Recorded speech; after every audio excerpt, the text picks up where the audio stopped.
Jadi bahwa muamalahmu, transaksi keuanganmu, hutang piutangmu, hal ihwal tentang keuangan itu menyangkut takwa juga gitu. Imam Malik jawabnya itu, saya tidak punya uang, baru tidak bawa uang, juga tidak punya uang. Kamu besok ke rumah saya atau nanti ke rumah saya, tak kasih uang. Terus diberi nasihat sama temennya.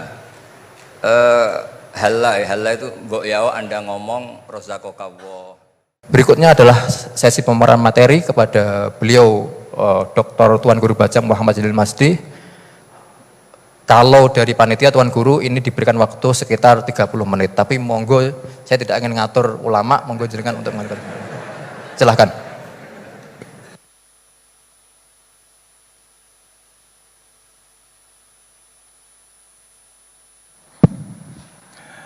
Bismillahirrahmanirrahim. Bismillah wa bihamdih. Assalamualaikum warahmatullahi wabarakatuh.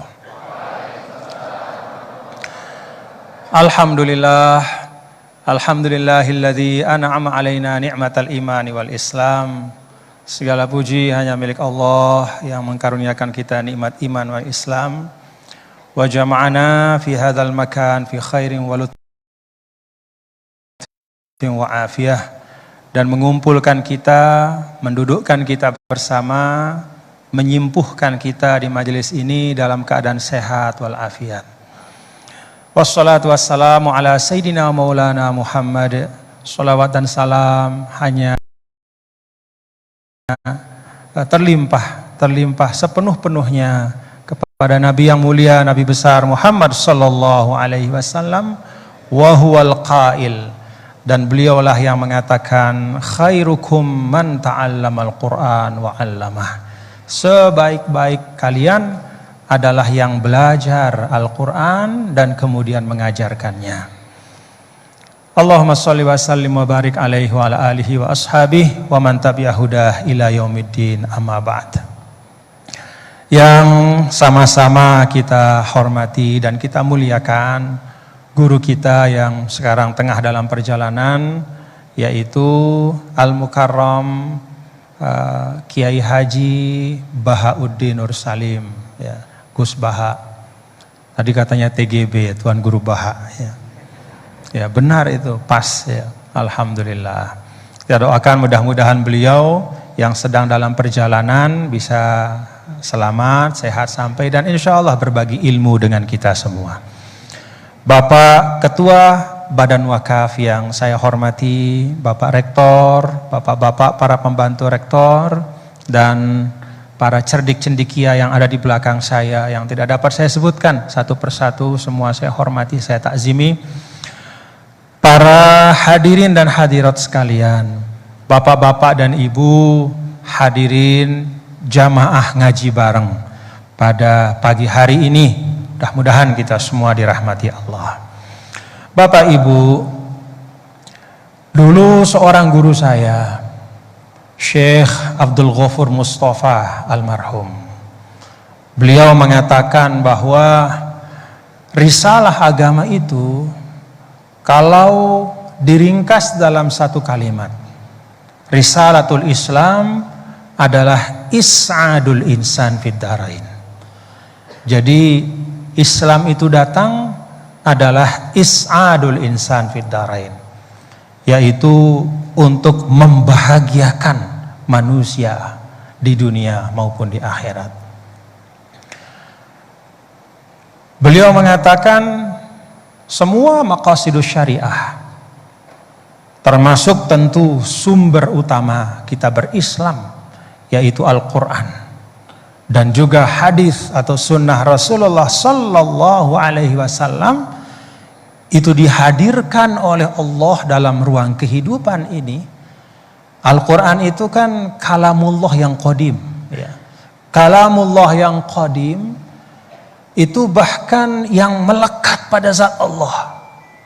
Tapi ya, kalamullah yang qadim yang melekat pada zatnya itu, Allah bermurah untuk menghadirkannya, ya, dalam wujud huruf-huruf, kata-kata, kalimat-kalimat yang kemudian menjadi sekumpulan ayat, lalu menjadi surah dan menjadi satu mushaf dalam 22 tahun lebih diturunkan kepada Rasul, itu adalah untuk membahagiakan manusia.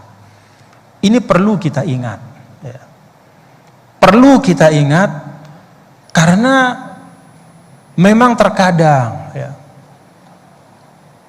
bahkan bukan hanya orang yang tidak suka pada agama yang mengatakan agama itu menyulitkan atau memberatkan. Bahkan pun kadang kita sebagai umat Islam tanpa sadar kita juga menghadirkan agama dalam bentuk yang menyulitkan. Karena itu Allah Subhanahu wa taala, Bapak-bapak Ibu kan di awal surah Toha ya. Bismillahirrahmanirrahim. Toha ma anzalna 'alaikal qur'ana litashqa. Kami tidak turunkan Al-Quran ini untuk kemudian membuatmu itu kesulitan. Jadi Al-Quran ini bukan hendak memberatkan hidup kita, Bapak-bapak Ibu. Bahkan sebaliknya, Al-Quran itu dihadirkan oleh Allah is'adul insan, supaya kita bahagia, supaya kita senang. Maka kalau kita sebagai umat Islam hari ini atau kapanpun ya, merasa sumpek dengan keislaman kita, ya, merasa berat di dalam kita sebagai seorang muslim, maka itu sama sekali bukan salah agama. Itu sama sekali bukan salahnya Al-Quran. Tetapi itu adalah kekeliruan kita di dalam beragama. Ulama mengatakan ada beragama yang keliru yang namanya at-tadayyun al-ma'kus. Beragama tetapi terbalik-balik. Yang dipentingkan oleh agama itu ditinggalkan. Yang enggak terlalu penting justru yang dibahas habis-habisan. Bahkan yang memudaratkan ya, yang sama sekali tidak disinggung oleh Al-Quran, itu justru yang dijadikan topik bahasan. Sampai bahkan memenuhi ruang publik. Sedangkan pesan-pesan yang penting dari Al-Quran itu justru ditinggalkan. Itu namanya at-tadayyunul ma'kus. Fardu ainnya ditinggalkan, ya. Fardu kifayahnya juga tidak ditunaikan. Justru hal-hal yang sifatnya mustahabat, ya, sunnah-sunnah yang tidak wajib, itu justru yang difokuskan. Yang wajib-wajibnya, yang pokok-pokoknya itu ditinggalkan. Itu namanya tadayun ma'kus. Nah, karena itu Bapak-bapak Ibu, ya, penting bagi kita untuk memahami apa sih pesan-pesan penting dalam Al-Quran. Nah, saya pikir itulah yang menjadi esensi dari kita ngaji bareng tuh supaya kita ngerti. Termasuk saya nih yang sedang di panggung, bukan berarti saya yang paling mengerti, enggak. Cuman kebetulan aja ditaruh di sini. Ya. Saya yakin yang di depan saya ini Bapak-bapak Ibu pasti punya insight dari Al-Quran yang saya nggak punya. Karena Al-Quran itu kan seperti berlian. Setiap kali kita pandang ada cahaya baru di situ. Dan perintah tadabbur Al-Quran itu bukan hanya kepada ulama, bukan hanya kepada orang yang belajar agama. Ketika Allah mengatakan afala yatadabbarunal Quran am ala qulubin aqfaluha. Itu wawunya itu ke saya, ke Bapak, ke sampean panjenengan semua, kepada kita semua. Afala yatadabbarunal Quran, kepada kita semua. Maka ulama mengatakan al-khitabu amun walaysa makhsusan bifi'atin minal fi'at. Perintah Allah untuk tadabbur Al-Quran, ngaji, ya, itu bukan hanya kepada orang orang yang ahlan wa sahlan ya Sidi. Ahlan wa sahlan. Saya putus dulu lah ya, biar sesuai urutan ngaji bareng, biar beliau yang mengawali. Ya. Ahlan wa sahlan. Jadi Gus ya, Al-Mukarram Syekhna Kiai Haji Bahauddin Nur Salim, saya baru muqaddimah menyampaikan bahwa perintah tadabbur Al-Quran itu khitabnya umum kepada semua. Jadi kita semua diminta memang ngaji bareng Al-Quran. Ya. Kemudian saya sampaikan yang kedua, bahwa kan beliau ini Syekhna selalu mengajak kita untuk berbahagia dalam beragama. Ya. Saya sampaikan tadi dalam pengantar Gus bahwa seorang guru saya, Syekh Abdul Qobur Mustafa, menyampaikan kalau bisa diringkas tujuan Islam dihadirkan dalam kehidupan adalah is'adul insan fid darain.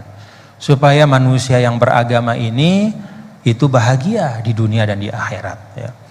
Dan saya sampaikan tadi sedikit bahwa kalau ada hal-hal yang membuat kita sumpek di dalam beragama, ya, kalau ketika kita mendekat kepada agama itu kok rasanya semakin berat gitu ya, mungkin ya karena keberagamaan kita itu yang disebut oleh para ulama at-tadayyunul ma'kus. Jadi beragama cuman kebalik-balik gitu. Yang penting ditinggalkan, yang enggak penting yang dibahas habis-habisan. Nah, saya pikir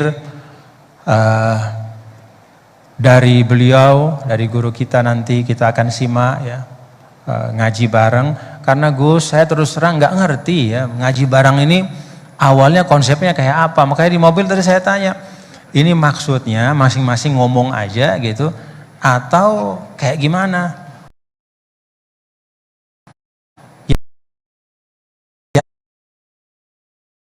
Yang saya tanya, mal mas'ul bi a'lama minasail, dia lebih nggak ngerti lagi dibanding saya. Dia tengok-tengok gitu. Sudah bilang, pokoknya ini katanya terserah nanti Gus Baha mau kayak gimana aja. Oh ya sudah. Kalau gitu dia matbu, saya tabi. Begitu. Kalau gitu kita ikutin beliau. Nanti saya menyesuaikan kepada beliau. Jadi saya serahkan ya moderator langsung saja kepada Al-Mukarram Syekhna Kiai Haji Bahauddin Nur Salim untuk menyampaikan ma fatahallahu bihi, apa-apa yang Allah Ta'ala bukakan kepada beliau untuk kemanfaatan kita semua. Assalamualaikum warahmatullahi wabarakatuh.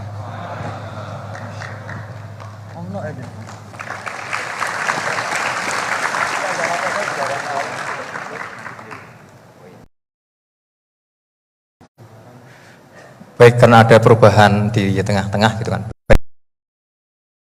Baiklah, kami berikan waktu tadi Gus, sempat kami singgung bahwasanya di sini ada 2 TGB, Tuan Guru Bajang dan Tuan Guru Bahak gitu kan. Nah, nanti kalau Tuan Guru Jalal Masjid sempat menyinggung tentang orang-orang yang sumpek, saya kira di sini banyak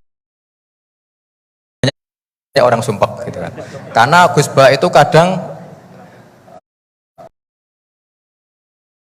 agak unik, kalau ngaji beliau itu kadang ada hal-hal yang kita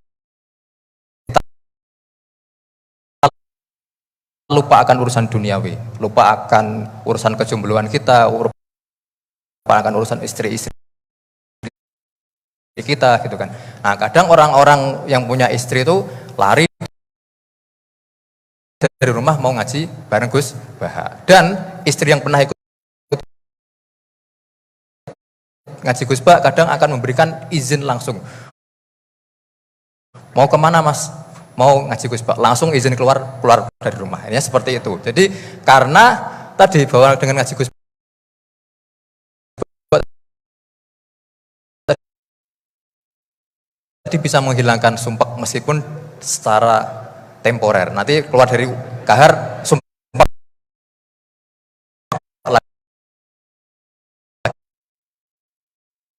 lagi. Nah, seperti itu. Baik, waktu tempat kami persilahkan kepada Gus Bahak untuk memulai kajian ngaji tafsir Al-Quran. Kalau tadi kalau dengan beliau pokoknya beliau terserah mau seperti apa, mau semonggo. Assalamualaikum warahmatullahi wabarakatuh. Bismillahirrahmanirrahim. Alhamdulillahirabbil alamin. Wa shalli wa sallim barik ala sayyidina Maulana Muhammadin wa ala alihi washabihi ajmain.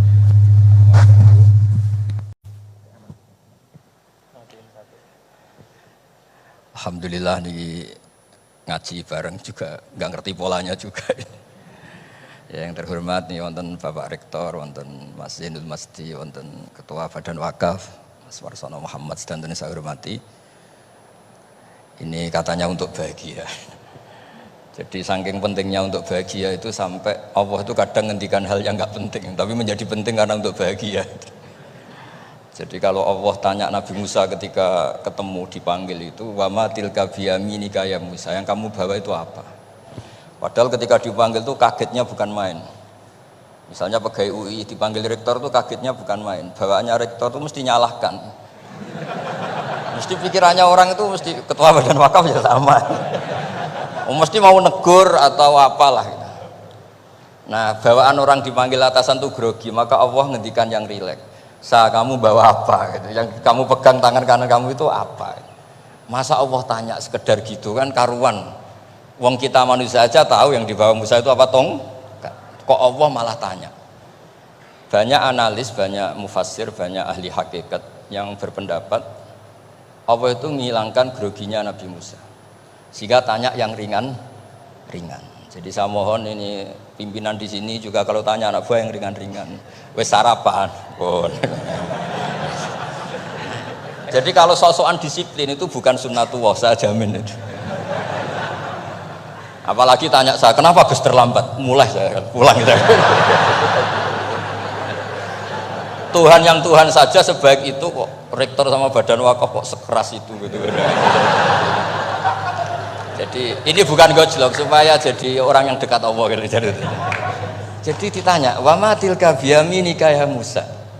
Kamu bawa apa ke sini? Yang di tangan kanan kamu itu apa? Nabi Musa jawabnya ya lucu ya sederhana. Ini tongkat Gusti.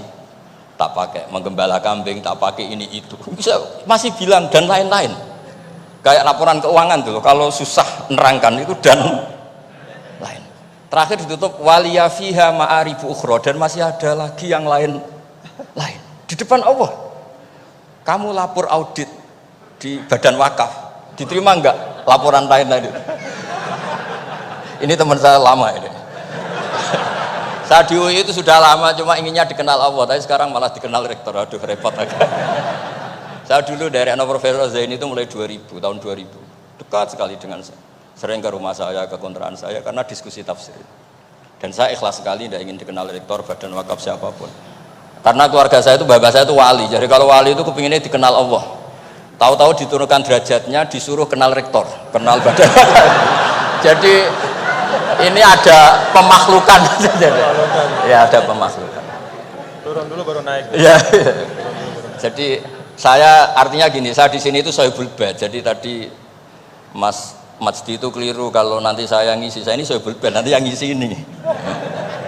Maksudnya seperti itu maksudnya. Jadi, karena tuan rumahnya saya Pak Warsono. Ya, ini tamu ya.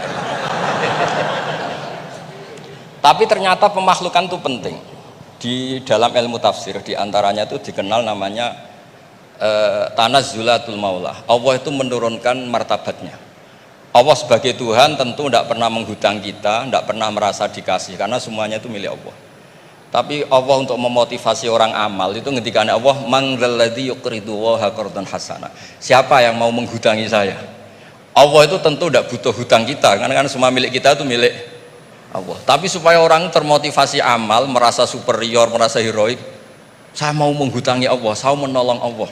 Padahal Allah huwan nasir, Allah ni'mal maula wa ni'man nasir. Tapi Allah mengistilahkan dirinya intan suruwaha, jika kalian menolong Allah. Wahal yahtaju ilan nasri, tentu tidak, Allah tidak butuh pertolongan kita. Tapi itu tanazzulan. Allah yang Tuhan saja menurunkan derajatnya untuk komunikasi dengan manusia. Artinya kalau saya makomnya sudah fana kenal Allah, saya juga ikhlas turun derajat kenal rektor gitu. Jadi itu insya Allah tidak masalah. Gitu. Ben sampean pernah dengar ilmu hakikat itu memang gitu. Jadi saya ini memang sudah sering cerita ke Pak Fajar, Pak Sadeli, Pak Junaid. Saya ini sudah daftar ingin jadi resi lah. Saya sudah nggak pernah keluar, saya di rumah ngaji. Tapi ngaji kalau ngaji terus ya. Saya belum pernah tidak ngaji. Satu hari minimal ngaji 4 kali. Ngaji fikih yang saya sering itu fikih, karena Mbah Bahasa memang ahli usul fikih. Dulu pertama Profesor Zaini melibatkan saya ini cerita ke Mas Majdi itu gara-gara beliau itu profesornya itu sastra, adab, di Al-Azhar itu adab. Iya, Zaini. Orang tua dari Nah, karena jurusannya adab, beliau memang pakarnya kalau menghaluskan bahasa. Tapi masalahnya di Quran kan banyak fikih juga, dan beliau cari ahli fikih. Singkat cerita, entah gimana ceritanya, Allah yang mempertemukan ketemu saya. Nah, kenapa kita butuh fikih, tidak sekedar kesusastraan atau ilmu adab? Karena ada tafsir atau fikih dalam Quran yang mau tidak mau harus difikihkan. Misalnya begini, wa antasma'u bainal ukhtain, kamu tidak boleh menikahi sekaligus mbak dan adiknya atau adiknya dan mbaknya. Jika Anda berpikir Quran itu hanya Quran, maka berarti apa boleh menikahi misalnya Sri dengan buliknya, Sri dengan budenya, padahal tidak boleh juga. Tapi faktanya Quran hanya ngendikan wa antasma'u bainal ukhtain. Sebab itu zaman Rasulullah SAW sugeng itu nambahi wala binal mar'ati wa ammatiha wala binal mar'ati wa kholatiha, juga tidak boleh menikahi Sri dan budenya atau Sri dan buliknya. Dan kebetulan Nabi itu tidak menambahkan wala binal mar'ati wa jaddatiha, karena kayaknya itu nggak usah dilarang, ya sudah lucu aja gitu. Masa kamu nikahi perempuan umur 17 terus minat mbahnya umur 70. Lah itu kalau sampai butuh dilarang, ya Anda perlu berobat itu. Tapi kalau bule kan kadang masih menarik. Orang-orang kayak gini itu misalnya nikah umur 17, bulenya cantik umur 30, minat enggak? Jadi artinya butuh dilarang untuk tidak minat tuh butuh dilarang gitu. Tapi kalau mbah ngono kok ditakok. Nah, ngono kok ditakok. Ini pakarnya. Ini tetangga saya orang Bojonegoro, dulu benderanya Profesor Zaini juga. Artinya andai kan tidak ada usul fikih ini mimbabi itlaqil ba'di wa iradatil qul. Meskipun usul fikih itu yang menginduk ilmu balaghah, ilmu ini itu. Jadi Allah menyebut bainal ukhtain artinya diganti bainal mahromain. Jadi ukhtain itu ibaratun atau itlaqul ba'di, yaitu ukhtain mewakili kata mahromain. Dua perempuan yang punya hubungan mahram tidak boleh dinikah bersamaan untuk orang-orang yang poligami. Ini penting supaya semua tafsir juga gitu, lafat-lafat yang ada mahdzufnya itu kita jaga, baik itu secara keilmuan maupun secara fikih. Keilmuan misalnya begini, orang yang dilaknati Allah, mal'anahu wa ghadiba alaihi, di antaranya diteruskan wa ja'ala minhumul qiradata wal khanazira wa abadat tauhid. Lalu misalnya secara penelitian tidak pernah ada makhluk manusia yang dulu jadi kera. Tapi melihat ayat itu seakan-akan itu pernah ada periode atau kejadian di mana manusia itu dirubah jadi kera. Wa ja'ala minhumul qiradata. Mau tidak mau kita butuh perangkat ilmu lain yang namanya balaghah. Itu orang Jawa, itu kalau dilangkai kakinya itu hanya bilang kayak kera. Orang nggak sopan tuh katanya kayak kera. Tapi kalau dilangkai kepalanya langsung oh dasar ketek itu, dasar kera. Artinya dalam ilmu tasbih, kalau kemiripannya itu biasa itu masih disebut ka seperti. Tapi kalau mirip banget perilakunya itu kafnya dibuang. Sehingga orang yang tuli banget terhadap kebenaran Allah bilang summum bukmun umyun. Orang kafir itu summun, tuli misalnya. Bukmun ada bisu. Padahal faktanya mereka bisa mendengar, bisa ngomong, bisa bicara. Tapi saking tidak pernahnya mau mendengar kebenaran, di redaksinya sumun, bukan kasumi tapi sumun. Begitu juga di bab madah memuji. Kalau orang agak ganteng, mungkin saya kalau muji Mas Masdi hanya kalkomar, muji Pak Rektor paling ya kalkomar. Tapi kalau muji Nabi langsung komarun, anta samsun, anta bedrun, karena gantengnya kelewat, sehingga kaf tasbih sepertinya itu dibuang. Nah, andai kan tidak ada fakta manusia itu pernah dirubah jadi kera di era itu, andai kan itu nggak ada, kita sendiri juga nggak tahu. Kita masih bisa menganalisis dengan teori balaghah. Jadi wajah alamin humul kirodata ekal kirodah. Mereka atau mislal kirodah, mereka dijadikan Allah laksana kera, tidak berakhlak, tidak beretika, tidak bermoral. Ini pentingnya ilmu balaghah, sehingga kita tidak perlu mengharuskan orang berkeyakinan dulu itu pernah ada orang manusia dirubah jadi apa? Kera. Nah misalnya ada yang berkeyakinan atau berpendapat memang itu pernah nyata, itu ngendikannya Rasulullah kemudian itu dihilangkan, hanya hidup 3 hari kemudian hilang sehingga nggak punya turunan. Jadi pilihan-pilihan dalam tafsir itu satu tentu riwayat, dua itu analisis balaghah. Nah analisis fikih itu tidak kalah penting karena konstruksi Quran itu ada fikih yang sudah mapan. Seorang lagi ada fikih yang sudah mapan. Ketika Nabi Lut itu menyesali kaumnya itu lesbi dan gay, kelainan seksual, itu Nabi Lut ngendikan haula ibanati hunna adharulakum. Kalau kamu ingin menyalurkan kebutuhan biologis Anda, ini ada anak-anak putri kami, hunna adharulakum, itu lebih suci bagi kalian.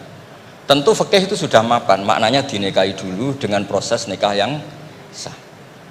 Nah barokahnya fikih yang mapan ini, Allah tidak cerita tafasilul umur, tidak cerita detail-detailnya. Sehingga salah sekali kalau kita sering bilang kita hanya kembali ke Quran. Itu tidak bisa, karena Quran juga tidak berdiri sendiri dengan makna yang sebenarnya, karena turun itu ada asbabun nuzul. Ini yang terakhir supaya ngasih pekerjaan kan jauh-jauh dari NTB. Ya kan bisa dimanfaatkan secara baik dan benar. Saya ini Sohibul Bait. Nah, enggak, ini bukan guyon tapi memang betul harus begitu memang. Mau tidak mau. Sumpah misalnya, orang itu kalau ditagih hutang atau ditegur itu masih ya besok saya bayar. Ditagih lagi kayak gak percaya, wawahi besok saya bayar. Jadi kata wawahi itu mesti menunjukkan emosi, tersinggung, sumpah. Sehingga suatu saat ada seorang khotib ini ngendikan, fawarobbis sama iwal ardi innahu lahakkum mislama annakum tantikun. Demi Tuhannya langit dan bumi. Itu si Bedui, ada orang Arabi, orang desa. Langsung menyelasi Pak Khotib tadi. Pak Khotib, manggalladzi akhdobal jalil hatta aljahu ilal yamin. Siapa yang bikin murka Allah sehingga Allah terpaksa sumpah? Semenjak itu jadi ilmu, kalau Allah memulai redaksi dengan sumpah, dengan qasam, pasti Allah tersinggung. Jika lafat-lafat yang dimulai wan naziati gharqa atau dimulai wasamsi waduhaha, mesti terusannya itu Allah agak marah. Karena di mana-mana orang sumpah itu menjelaskan sama yang agak tidak percaya. Itu dzauqul arabi, itu adzauqus salim. Nah begitu seterusnya. Kemudian masalah wasfiyah ismiyah. Saya dulu sering debat sama Profesor Zaini. Kan misalnya kiai-kiai di Jawa umumnya kalau maknani min alakin itu segumpal darah. Lalu orang-orang yang nekuni embriologi itu tidak pernah ada segumpal darah. Kalau segumpal darah malah jadi kluron, macam-macam. Katanya Quran itu mesti benar, ini ada segumpal darah. Kata saya segumpal darah itu bahasa Indonesia, Quran itu bahasa Arab, tidak akan ada itu di Quran, kata saya. Tapi ada yang bilang segumpal darah, ya tetap aja itu enggak Quran. Yang Qurannya min alakin, segumpal darah itu bahasa Indonesia, Quran tidak ada yang bahasa Indonesia, kata saya. Nah tapi itu bisa dianalisis pakai balaghah atau pakai teori madatul kalimah. Min alakin itu dari kata aliko ya'liko alakon, sesuatu yang menempel. Jadi kalau di proses embriologi, misalnya ada apa yang menempel dalam ilmu itu, yaitu yang jadi rahim, jadi anak. Atau pakai ilmu balaghah, min alakin tetap maknanya segumpal darah, tapi maknanya itu tangkis atau tahkir. Manusia itu sombong. Padahal materinya sama yang sekarang jadi sama dengan materi yang sekarang jadi segumpal darah. Yaitu kita yang seperti ini materinya ya sperma, segumpal darah yang seperti itu juga materinya sperma. Kok kamu sombong? Materi kamu sama dengan materi min alakin. Itu persis dengan adatul Arab kalau sedang mencibir orang yang sombong. Itu kalau orang Arab bilang antal ladzi kharasta min makhrajil bauli marratan, kata orang Arab. Kamu adalah manusia yang keluar dari jalannya kencing 2 kali. Keluar dari penis lelaki ya lewat jalur kencing, keluar dari ibunya juga lewat jalur kencing. Supaya orang nggak sombong itu orang Arab bilang antal ladzi kharasta min makhrajil bauli marratan.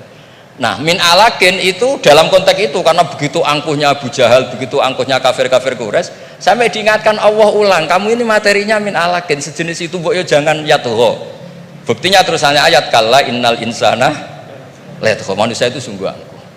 Nggih niki pun deal nggih, jenengan harus sepakat, saya ini Sohibul Bait sama Pak Warsono sama Pak Rektor, ini tamu yang diundang untuk ceramah tafsir. Kalau ndak berarti asawaha wa rasulah. Nggih, monggo Mas di sini. Terima kasih Gus. Jadi nanti kita balikin lagi ke Gus Baha ya. Tapi Gus, jadi begini, tadi beliau menyampaikan kan beliau ini min sulalatil aulia ya. Jadi kakek beliau itu adalah para aulia. Jadi aulia itu muhimmahnya itu adalah dikenal Allah gitu ya. Nah, kemudian beliau bilang bahwa tapi takdirnya sekarang masuk UI ini pengen dikenal Allah malah justru turun jadi dikenal rektor katanya. Tapi Gus itu menurut saya ya, jadi kalau kita bertarekatnya, nah kan sering ya ketika misalnya kita bicara tentang tarekat ya. Tarekat itu dimaknakan taroki ya. Taroki artinya naik gitu, jalan naik gitu ya. Akhir zaman nih Gus Bahaya dan bapak-bapak ibu, mungkin kita perlu juga bertarekat dalam makna tadani ya, turun. Jadi tarekat bukan hanya jalan naik tapi juga jalan turun. Karena bagi orang di akhir zaman ini kalau hanya tahu jalan naik dan tidak tahu jalan turun itu repot ya. Apalagi Pak Rektor dengan kepala badan wakaf ya, atau para pejabat gitu ya, tahu jalan naik saja tapi nggak tahu jalan turun gitu ya. Jadi kalau belajar tarekat hanya ingin jalan naik gitu tapi nggak pernah belajar jalan turun, itu biasanya dekat-dekat turun tuh galau ya. Ya, jadi galau, bingung gitu gimana cara turunnya gitu ya. Dan memang dulu saya pernah naik Gunung Rinjani juga ya Gus ya, waktu masih muallimin dulu, masih sanawiyah aliyah. Itu saya rasakan betul gitu bahwa naik gunung itu menantang ya, sangat menantang ya. Bahkan Gunung Rinjani itu ada masa di mana di tengah-tengah itu ada namanya Bukit Penyesalan gitu. Kenapa Bukit Penyesalan? Ya udah nyesel di situ gitu. Mau balik udah jauh, mau terusin juga masih jauh sekali gitu di depannya. Itu Bukit Penyesalan, baina-baina. Tapi ternyata turunnya itu jauh lebih berat. Jadi kalau kita naik itu kan mengandalkan kekuatan otot ya, keluarkan energi untuk menggerakkan. Kalau turun itu kita menggunakan energi untuk menahan dan itu jauh lebih berat. Ya, jadi menahan pada saat turun itu jauh lebih berat daripada ketika menanjak ya. Dan ya pada waktu itu ya saya kena musibahnya pada saat turun gitu ya. Jadi artinya memang bahwa dalam kehidupan ini kita belajar naik dan juga belajar turun. Jadi tarakat itu taroki wa tadani gitu ya. Dan kalau sudah turun ada masanya juga naik. Jadi Gus Baha tadi kenal rektor, nanti kenal kepada Allah lagi, balik lagi kepada niat semula insya Allah. Nah, saya ingin sampaikan nih, beliau tadi sedikit sekali ya, dalam waktu yang sangat singkat, tapi itu menyampaikan hal-hal yang sangat penting ya. Saya nggak tahu nih, dipahami nggak apa yang beliau sampaikan tadi nih? Dipahami nggak? Mulai balaghah, kemudian madah. Ngerti nggak madah itu? Madah itu apa? Madah itu pujian-pujian ya.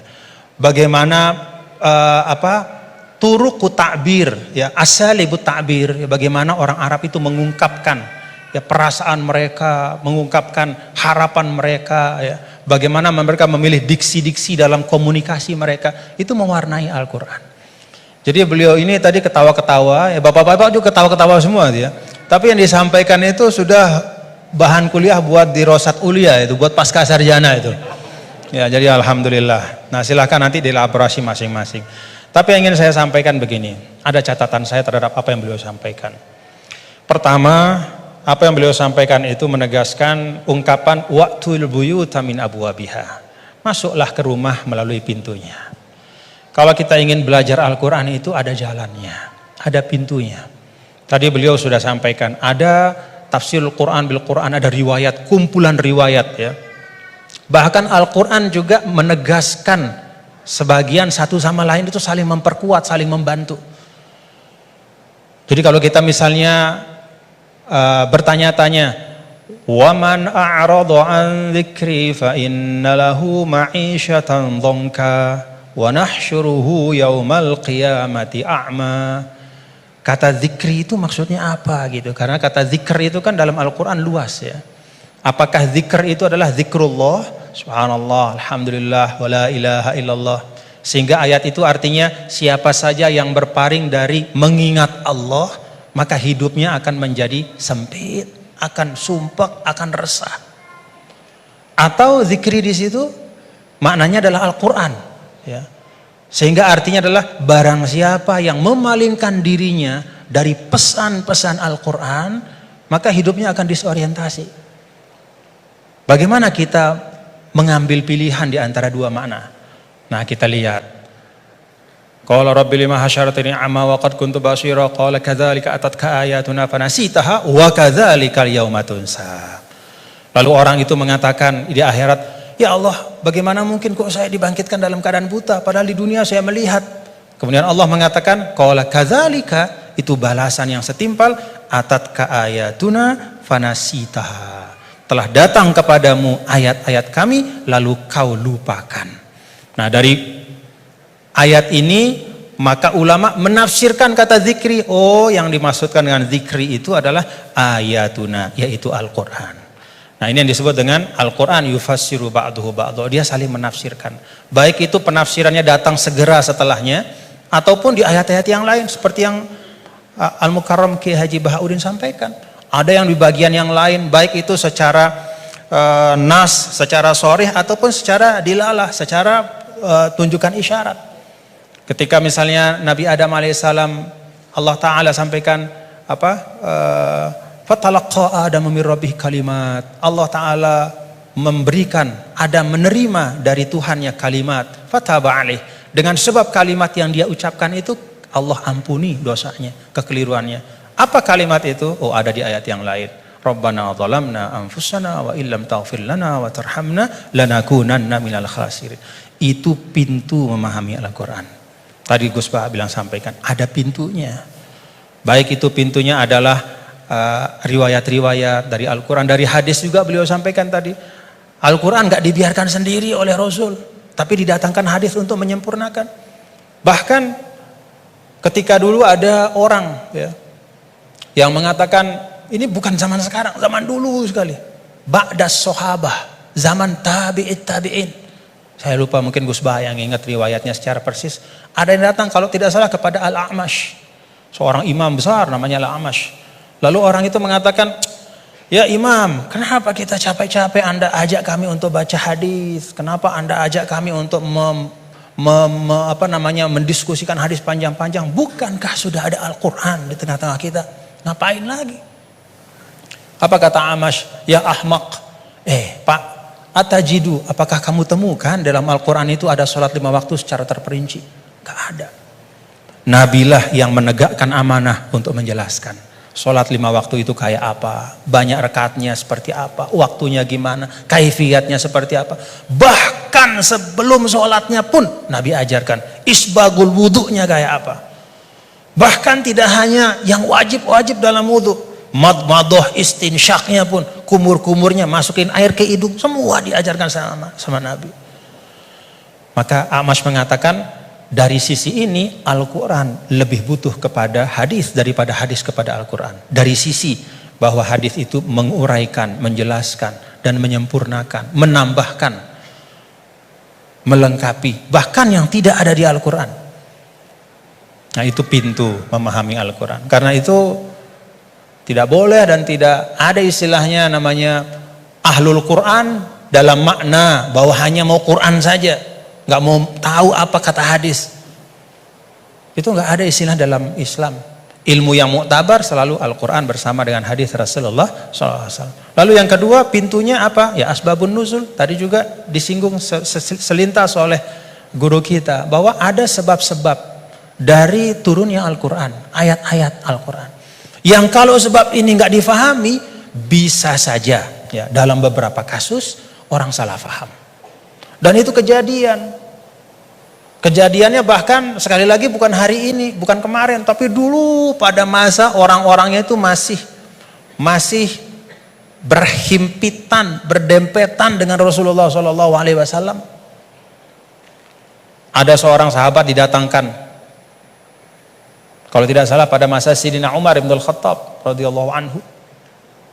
Lalu dia ditanya, kenapa kok kamu minum minuman keras gitu kan? Dia mengatakan, loh kan saya ini orang beriman, saya kan orang bertakwa. Kan di Al-Quran tuh ada, laisa 'alal ladzina amanu wa 'amilus solihati junahum fima ta'imu idza mattaqaw wa amanu ila akhir ayat. Enggak masalah kalau sudah beriman bertakwa makan minum apapun. Begitu. Kalau ini secara harfiah kita baca ayat itu. Lalu karena dia baca ayat itu saja, dia beranggapan, oh berarti makan minum udah bebas karena sudah beriman bertakwa. Nah saat itulah kemudian diluruskan, ya, diluruskan bahwa ayat ini sabab nuzulnya adalah ketika ada sebagian sahabat yang datang kepada Rasulullah SAW dan bertanya, ya Rasulullah, ada teman-teman kita yang sudah meninggal, mereka syuhada pada saat perang-perang, mereka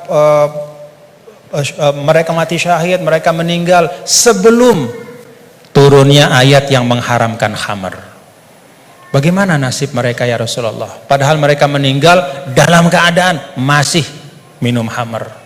Jadi meninggal ya masih minum karena memang belum turun pengharaman. Maka turunlah ayat ini menjelaskan. Oh, kalau memang orang nggak tahu, belum ada taklif kepada dia, nggak dosa. Nah, sebagian ulama kemudian menarik ayat ini juga ke masa sekarang, ya. Kalau misalnya ada di tempat-tempat tertentu, misalnya ada katakanlah dakwah Islam masuk ke suatu negara misalnya, lalu para dai itu menyampaikan tentang tauhid, menyampaikan tentang rukun iman, baru disampaikan tentang rukun iman, rukun Islam, kemudian orang itu dia bersyahadat, dia baru sholat, lalu dia meninggal dalam keadaan dia masih minum khamr, pada saat belum dijelaskan oleh dai itu bahwa Islam mengharamkan khamr. Bagaimana hukumnya dia gitu? Dia masuk orang baik apa gimana? Oh enggak, berarti dia tidak terkena ya kepada kewajiban untuk menjauhkan diri dari khamr karena memang belum dijelaskan. Nah karena itu kita bapak-bapak saudara-saudara, kita berlapang-lapang lah seperti yang guru kita sering sampaikan, kita berlapang. Jangankan pada masa sekarang, pada masa dulu saja ketika masa Imam Ghazali, apa kata Imam Ghazali? Ini tentang dakwah. Kata Imam Ghazali, menurut saya ya, Ahlur Rum ya, orang-orang yang ada di daerah-daerah yang berjauhan, jauh dari pusat Islam, dan karena itu dia tidak dapat pesan Islam, dia nggak ngerti Islam itu apa, atau Islam itu sampai tapi fi wajhin musyawash, bentuknya udah nggak bener ya, disinformasi tentang Islam. Maka kata Imam Ghazali, orang itu menurut saya hukum mereka adalah sama seperti hukum ahlul fatrah. Jadi nggak bisa kita mengatakan misalnya orang, mohon maaf, orang di belahan dunia Skandinavia misalnya, di negara-negara yang jauh gitu, kemudian kita hukumkan wah mereka itu adalah orang kafir, mereka itu mukhallat finnar. Belum tentu, kecuali setelah kita pastikan bahwa cahaya Islam sudah sampai dalam bentuk yang sebenarnya dan mereka menolak dengan kesadaran. Itu namanya kufur. Al-juhud, menolak dengan kesadaran. Kalau sesuatu itu nggak sampai, dia mau nolak apa? Atau kalau sesuatu itu sampai tidak dalam bentuk yang benar, dia nggak salah kalau nolak. Misalnya hari-hari dia dapat berita Islam agama teroris, misalnya nih dari medianya, itu aja yang dia konsumsi. Kita nggak punya dai ke sana karena nggak ada kita yang menguasai bahasa Skandinavia misalnya, nggak ada yang ngerti bahasa Finland, maka kita nggak pergi ke sana. Kita di sini saja di Indonesia, lalu kita hukumkan orang di sana di mana-mana hanya karena dia tidak la ilaha illallah Muhammadur Rasulullah berarti kafirun mukhalladun finnar. Enggak, belum tentu. Kata Imam Ghazali, bisa jadi itu ahlul fatrah. Nah, dengan itu maka kita lebih tenang di dalam berdakwah, tidak mendahulukan memvonis seseorang, sekelompok orang, tapi tausilud dakwah yang kita utamakan, menyampaikan itu yang diutamakan. Nah, tadi beliau menyampaikan itu tentang sabab nuzul. Dan yang ketiga yaitu ma'rifatul lughatil arabiyyah, itu pintu. Jadi pintunya itu yang pertama adalah riwayat-riwayat baik dalam Al-Qur'an, ayat-ayat Al-Qur'an maupun hadis, kemudian juga ijma' sahabat. Yang kedua adalah sabab nuzul kita faham.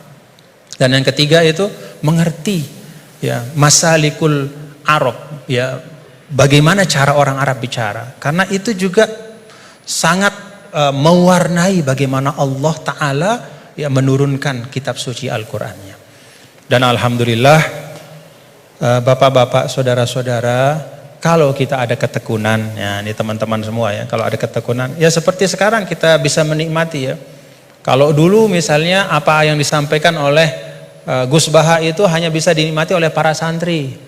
Ya, di pesantren-pesantren itu pun dalam halakoh-halakoh yang terbatas. Tapi alhamdulillah berkat UII ngaji bareng kita bisa menikmati hari ini mutiara-mutiara dan keindahan Al-Quran. Alhamdulillah. Saya balikin lagi kepada Gus Baha sebagai Sohibul Bait.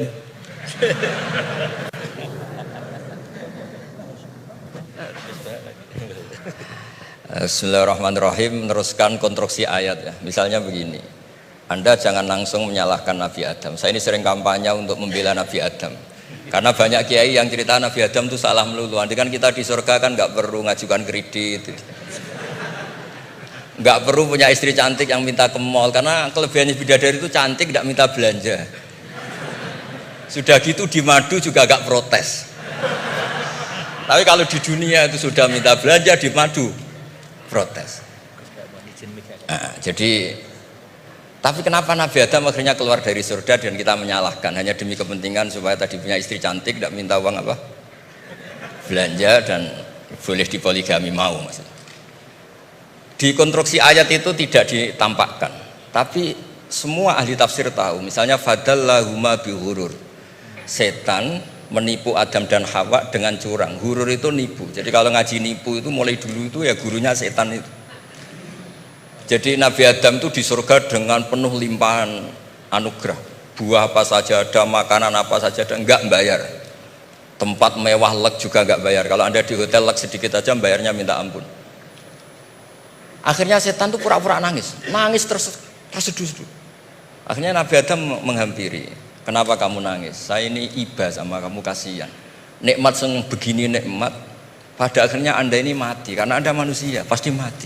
Kasihan sudah senikmat ini kemudian Anda mati.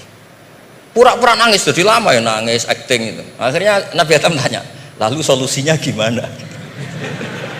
Terus setan tinggal numpangi. Hal adulluka ala syajaratil khuldi wa mulkil la yafla.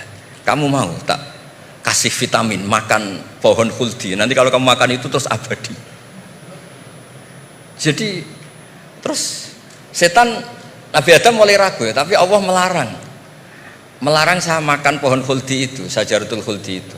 Kamu tidak usah cari tafsirnya, itu anggur apa ketela apa duren, itu namanya orang kurang penggawean itu gak penting. Ketika Allah tidak jelaskan detail itu berarti detailnya itu tidak penting. Kamu sok penting nyari itu apa itu. Allah saja tidak menjelaskan, kok kamu yang manusia mau menjelaskan.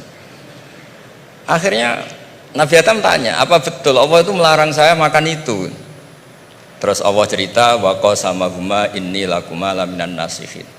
Terus setan itu cerita, demi Allah saya tahu info terbaru bahwa sekarang nggak apa-apa. Jadi hukum terbaru itu.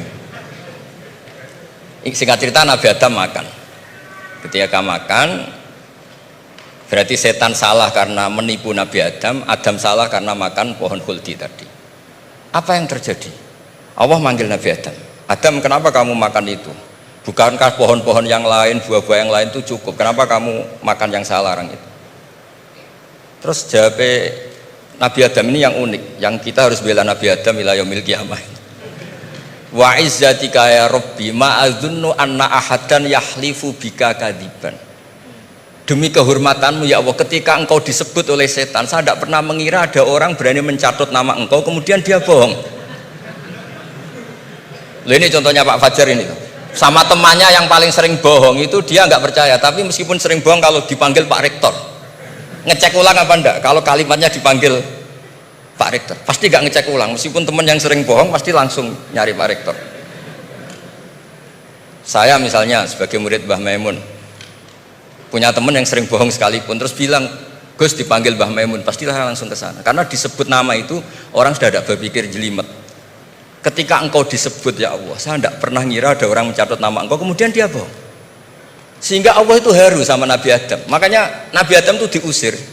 Ini meneruskan ayat yang dibaca Mas Masjid tadi, diusir tapi disangoni. Dam, secara prosedur hukum kamu harus saya usir karena kamu melanggar, tapi tak sangoni. Lucu kan? Tak sangoni, kamu baca ini ya. jadi unik. Makanya ayatnya fatalaqqa Adamu mir Rabbi, bukan kreasinya Nabi Adam. Kalimat itu bukan kreasi Nabi Adam, tapi hadiah sama Allah. Ini kamu secara laturan tak usir, tapi tak sangoni, ini dibaca nanti. Tapi Nabi Iblis nggak disangoni, karena memang dia penipu betul. Sudah gitu akting pura-pura nangis, pura-pura ini itu, jadi bener-bener penipu ulung. Makanya sekarang pun kalau penipu itu memang harus sopan, harus nangis, itu cara untuk karena sanatnya penipuan memang begitu, sanat awalnya memang begitu, pura-pura nangis terus pura-pura itu. Jadi itu memang cara paling efektif untuk apa? Nipu. Ada sanatnya. Nah, lalu kenapa ada hadis mangqala la ilaha illallah dakhalal jannah? Ini terakhir, terus nanti Mas Masdi ngendikan terus doai sekalian. Perintah sohibul bait, bukan permintaan, perintah. Perintah itu bukan berarti tidak sopan. Memang bahasa Indonesia itu gitu. Permohonan itu mesti diabaikan. Kalau perintah itu agak tegas. Bukan masalah. Jadi begini. Saya ulang lagi konstruksi ya, konstruksi ayat fadallahuma bihurur. Kenapa mangqala la ilaha illallah dakhalal jannah? Itu unik. Kalau kita baca hadis, ada orang itu pendosa, salahnya sudah minta ampun, sama Allah dipanggil. Ini hadis musnad, riwayat musnad Ahmad dan banyak riwayat yang lain. Dipanggil, fulan kamu kesini, kamu lihat itu apa? Bok Gusti. Berapa? 99. Per bok itu maddul basor, sepanjang mata melihat itu isinya dokumen kesalahan dia. Jadi nggak kayak yang di pengadilan itu hanya beberapa tumpuk. Itu sepanjang dia lihat itu kesalahannya dia. Sepanjang dia melihat. Sudah gitu jumlahnya 99. Ya dia putus asa, dia tidak akan masuk surga. Kemudian sama Allah, sudah kamu tenang saja. Diambilkan bok kecil, kecil sekali, paling sak bok jam tangan ini. Dah, innaka lan tuzlamal yaum, kamu tidak akan terdolimi. Kenapa Gusti? Ini kamu punya kebaikan ini kecil sekali. Ya apa efeknya Gusti? Kan nggak ngefek kesalahan seperti itu. Kemudian bandingannya hanya kebaikan sekecil itu. Udah kamu tenang aja. Setelah ditimbang box 99 yang jumlahnya maddul basor kira-kira 3 kilo sama satu wadah jam kecil, ternyata setelah ditimbang itu menangnya 1 jam kecil karena isinya la ilaha illallah. Malaikat itu gak berani. Kamu berani, ada namaku kemudian kamu abaikan. Saya dipanggil 1000 mahasiswa UII sama satu Pak Rektor, Pak Fajar. Kemana arahnya? Ke satu rektor apa ke 1000 mahasiswa yang manggil? Pak Rektor, kan ini urusan nasib. Nah ini cerita. Malaikat yang nimbang Pak Warsono itu diprovokasi sama malaikat yang lain. Kamu berani nggak mempertimbangkan kata Allah di situ? Wah ya tidak berani. Nah, itu disebut fala yaskulu ma'asmillahi ta'ala syai'un, dibandingkan asma Allah itu tidak ada yang bisa ngungguli. Nah, di sini terus para torekot, para apa konwiridan Allah. Tapi karena kita ini sekarang sudah tidak ngaji, malah tanya, gunanya apa sih muni Allah? Lu nyebut pangerane orang gunane. Oh ini sedang nyebut Tuhannya, kok kamu tanya gunanya apa? Kamu tak kasih uang aja tidak pernah tanya gunanya uang ini apa? Pas dijak wiridan tanya, gunanya apa sih? Oh dasar orang aneh.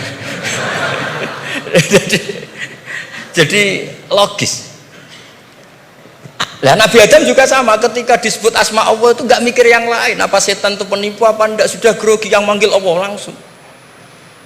Nah makanya saya mohon, kenapa kita memahami mangkana akhiru kalamihi Allah la ilaha illallah dakhalal jannah, karena dengan itu malaikat nggak berani macam-macam.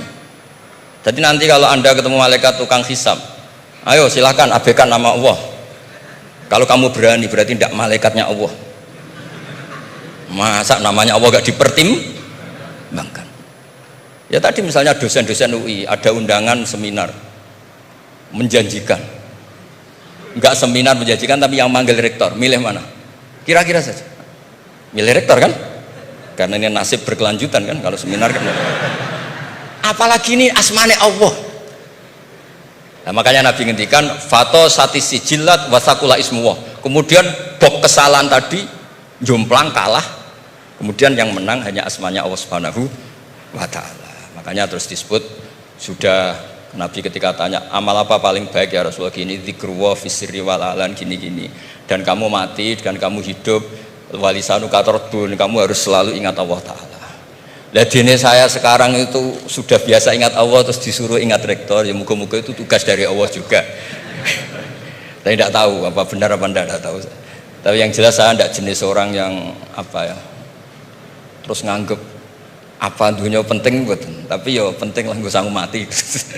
Tapi yang jelas supaya sampean ngerti madhab saya, karena ini ngaji dan saya punya niat baik, maka saya ungkapkan cara berpikir saya. Jadi sampean tidak usah kaget. Mungkin namanya kan mengabaikan kesalahan, cara berpikir nggak gitu. Kita punya riwayat sahihah bahwa ketika malaikat mengabaikan semua kesalahan ini karena nggak berani memperbandingkan asmane Allah dengan yang lain. Makanya disebut di akhir hadis fala yaskulu ma'asmillahi ta'ala sayun. Ketika sudah nyebut Allah harus dianggap selesai. Enggak boleh habis nyebut Allah mau mati kredit, enggak boleh. BPKB di bank ini enggak boleh. Nanti akhir hayatnya bilang BPKB bukan Allah. Enggak harus kata Allah itu mengunci. Disebut akhiru kalami. Lah kalau sampean tanya, kenapa itu menjadi penting? Karena tadi malaikat tidak akan memperbandingkan Allah dengan yang lainnya. Makanya ketika ulama-ulama sufi, kalau kamu habis salah istighfar, nanti di sohifah kamu akan ditulis habis salah, salah. Terus di belakang ditulis, tapi setelah itu dia bilang astagfirullahaladzim. Nanti malaikat tinggal aja kamu teror. Kamu mempertimbangkan Allah apa yang itu? Ini tak ajarin. Kalau tepak ya kamu didengar, kalau tidak malah digebuki. Tidak tahu saya. Tapi itu ijazah resmi ini hari ini. Hadisnya akurat. Ijazah. Nggih ngoten mawon kok nek kesuwen kepinteran nyanyi kula. Assalamualaikum warahmatullahi wabarakatuh.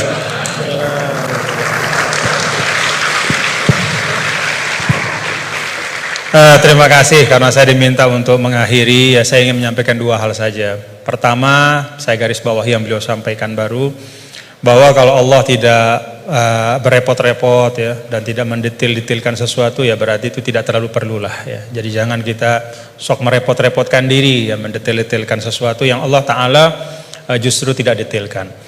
Nah artinya apa? Ya memang letakkan sesuatu pada tempatnya, dan itu menurut saya juga yang sering beliau sampaikan ya, bahwa dengan meletakkan sesuatu pada tempatnya itulah menjadi asas kebahagiaan ya. Jadi kalau kita tahu menempatkan sesuatu pada tempatnya, ya kita akan lapang-lapang saja ya menyikapi nikmat, musibah dan segala macam. Nah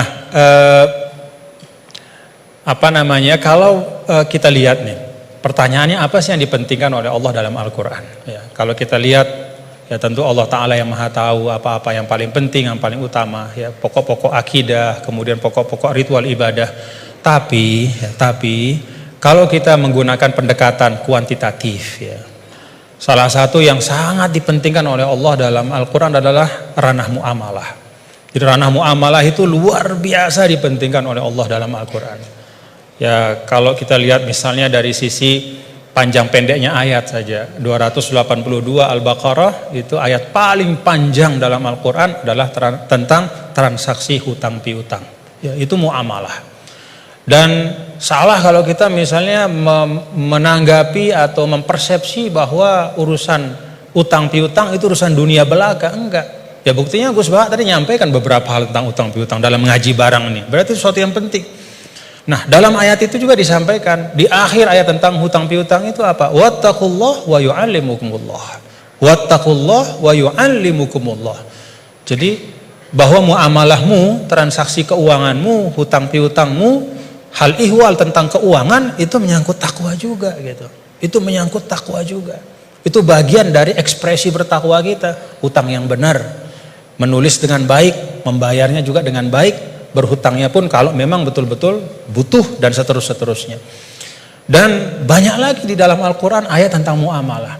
Nah saya sering sampaikan ya, bapak-bapak saudara, kalau kita misalnya menggunakan pembagian yang walaupun kita bisa perdebatkan lah ya tentang validitasnya 100%, tapi ada pembagian yang sederhana oleh para ulama. Pertama, dalam Islam itu ada disebut dengan ruang akidah ya.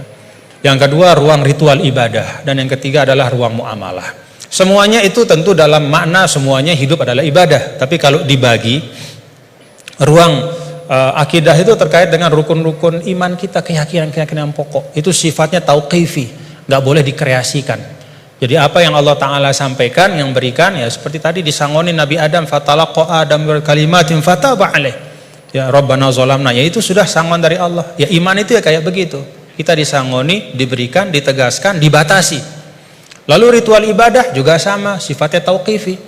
Nah, pada saat muamalah itu sifatnya beda. Sifatnya itu ijtihadi ibada'i. Jadi sifatnya itu kita dikasih prinsip oleh Allah, ruang muamalah kehidupan ini, namanya sosial, politik, budaya, ekonomi, ya, kita diberikan prinsip, tetapi perinciannya itu diserahkan kepada kita. Bagaimana kita memprosesnya supaya bisa menghadirkan kemanfaatan dan kemaslahatan untuk semua tanpa menghilangkan prinsip-prinsip itu. Nah, jadi kalau kita dalam konteks misalnya yang beliau sampaikan tadi, ya semua hal-hal yang ada ini selain daripada akidah dan ritual ibadah itu kan muamalah. Maka prinsipnya adalah kita saling melengkapi gitu. Dan saling mengisi dalam kebaikan. Nah, kemudian yang kedua, yang terakhir, ulama juga mengatakan begini. Ketika kita belajar Al-Quran, maka kita juga belajar tentang lawazimul makna atau lawazimul faham. Ada satu kefahaman dari ayat. Nah, konsekuensi dari kefahaman itu apa? Ya, nah, itu beliau tadi juga sudah sampaikan berulang kali. Kalau kita misalnya, ini satu ilustrasi saja. Ya ayyuhalladzina amanu idza qumtum ilas salati faghsilu wujuhakum wa aydiyakum ilal marafiq wamsahu bi ru'usikum wa arjulakum ila akhir ayat. Wahai orang beriman, kalau ingin masuk ke dalam solat, hendak solat, maka ambil air wudhu. Basuhlah muka dan seterusnya sampai akhir ayat. Secara fikih, ya tadi beliau sering mengajarkan kita, secara fikih ini tentang kewajiban kita berwudhu dengan prosesinya. Tapi ada lawazim dari ayat ini. Apa lawazim dari ayat ini? Kalau kita bicara wudhu, kita bicara sumber daya air.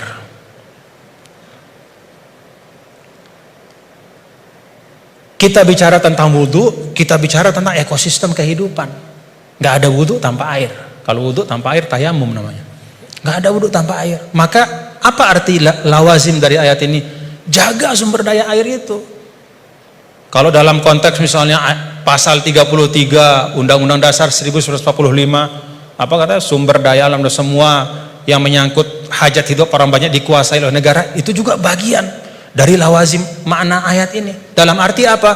Negara, kita semua secara kolektif, ayo kita jaga sumber daya air, tidak boleh dimiliki hanya oleh sekelompok kecil saja sehingga orang kesulitan untuk memanfaatkannya.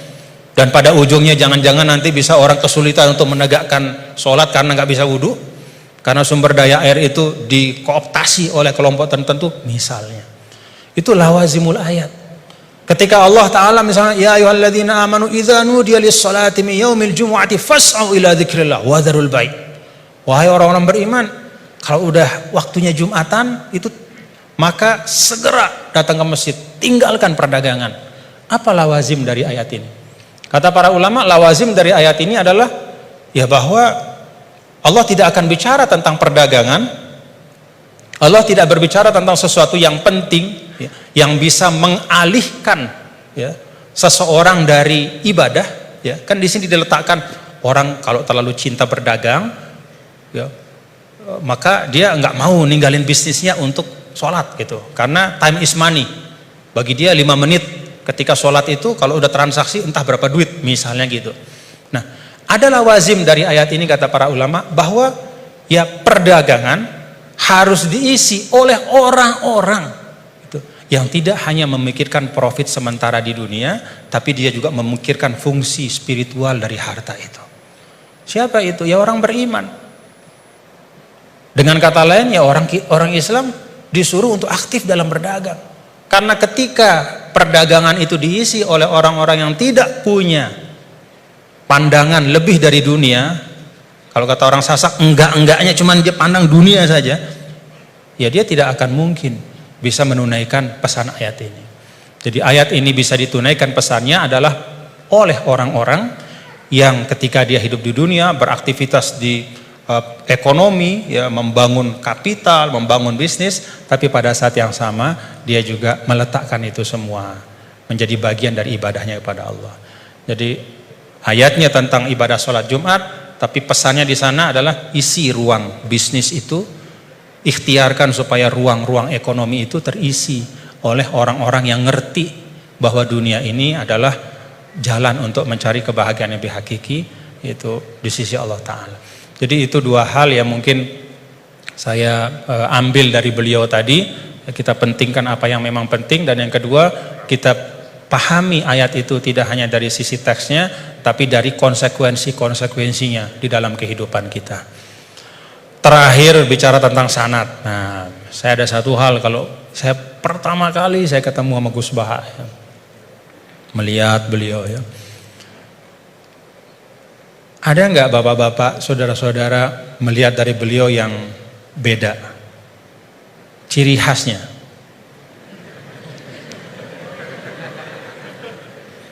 Ciri khasnya beliau itu gini.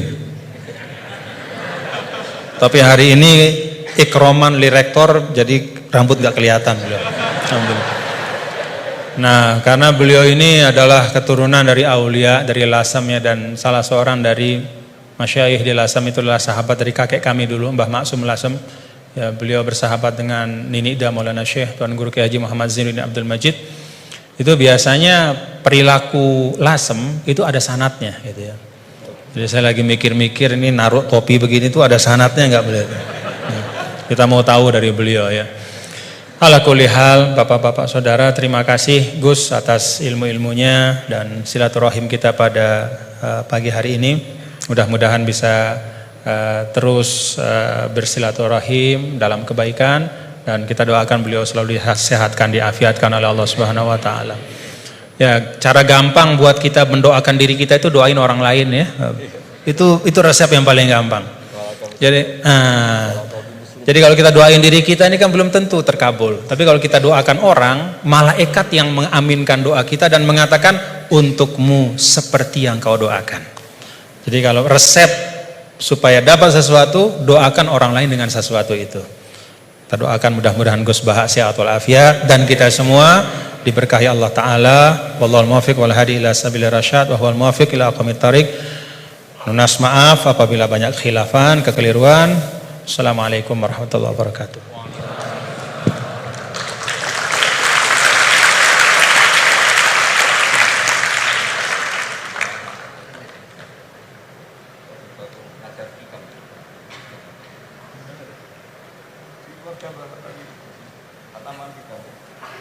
Baik, karena masih ada waktu yang tidak banyak, mungkin sedikit. Beliau juga berkenan untuk ada sesi tanya jawab. Mungkin nanti akan ada maksimal 3 penanya dari mungkin sebelah kiri, kanan, tengah, kemudian kanan. Silahkan 3. 1 dari kiri, ya yang dekat tiang silahkan. Silahkan berdiri untuk meminta mic dari panitia. Ya singkat ya. Assalamualaikum warahmatullahi wabarakatuh. Ya menarik pemaparan dari guru kita semua terkait dengan Islam harus membahagiakan. Yang pertama tafsirnya adalah sekarang ada paham materialisme itu juga menawarkan kebahagiaan, paham hedonisme juga menawarkan kebahagiaan, paham liberalisme itu juga menawarkan kebahagiaan. Jadi Islam bahagianya itu mungkin kita bisa menilai diri kita masing-masing.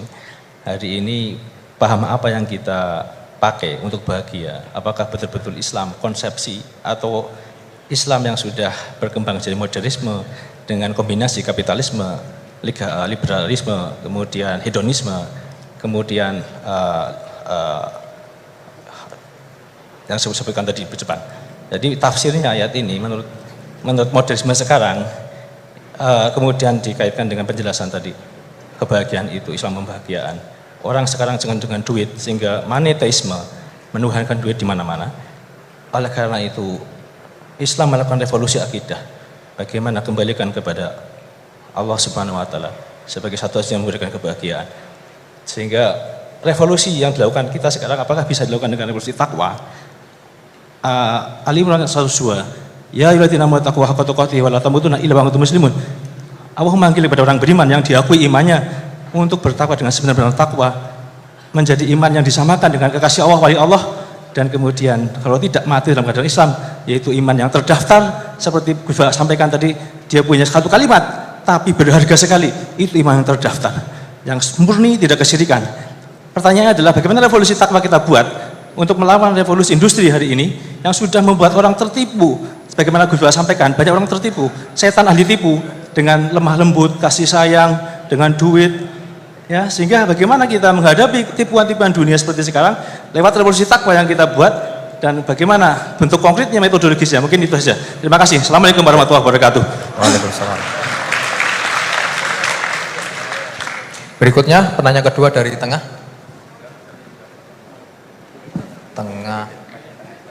Oh ya, silakan Mas Pade.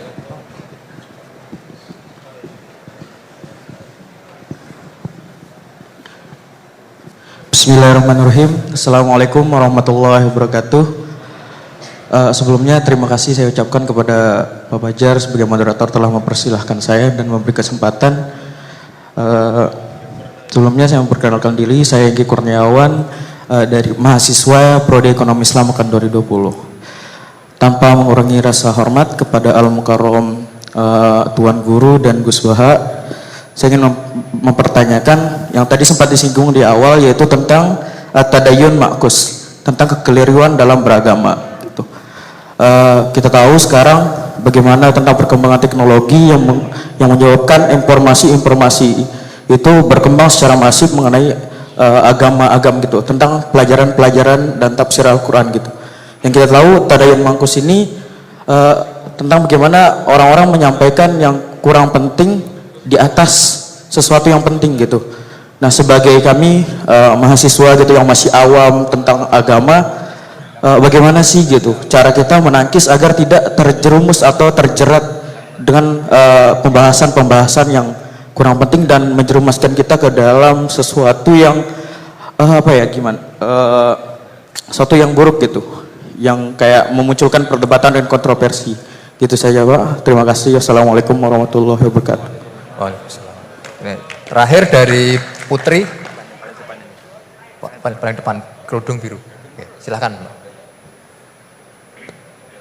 Bismillahirrahmanirrahim. Pertanyaan fikih sangat sederhana tapi saya tidak paham. Saya bacakan bagaimana cara mengajarkan istihadhah yang memudahkan kepada anak perempuan yang belum baligh, Gus Baha. Karena kalau kami jelaskan dengan menghafal dan memahami syarat-syarat tamyiz, mereka kesulitan. Dan kalau perempuan tadi sudah paham belajar istihadhah tanpa memahami tamyiz, apakah selanjutnya perempuan tersebut harus belajar istihadhah dengan memahami syarat-syarat tamyiz? Sampun. Tiga penanya. Berikutnya kami berikan kesempatan kepada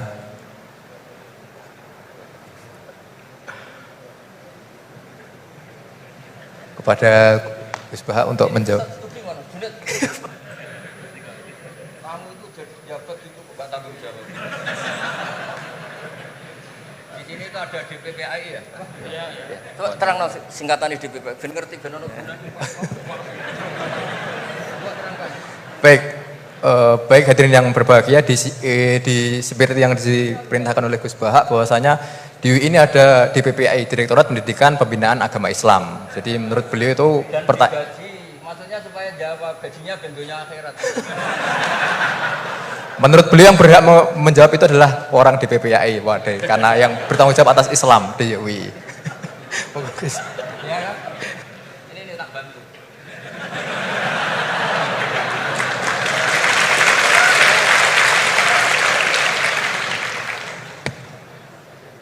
Jadi harusnya kan sudah tugas, mandat, ada SK-nya, ada fasilitasnya. Kalau gaji itu kayaknya kasar fasilitasnya. Jadi harusnya yang jawab itu ya ketua DPPA, iya. Tapi sudahlah karena saya ini orang baik tak tolong.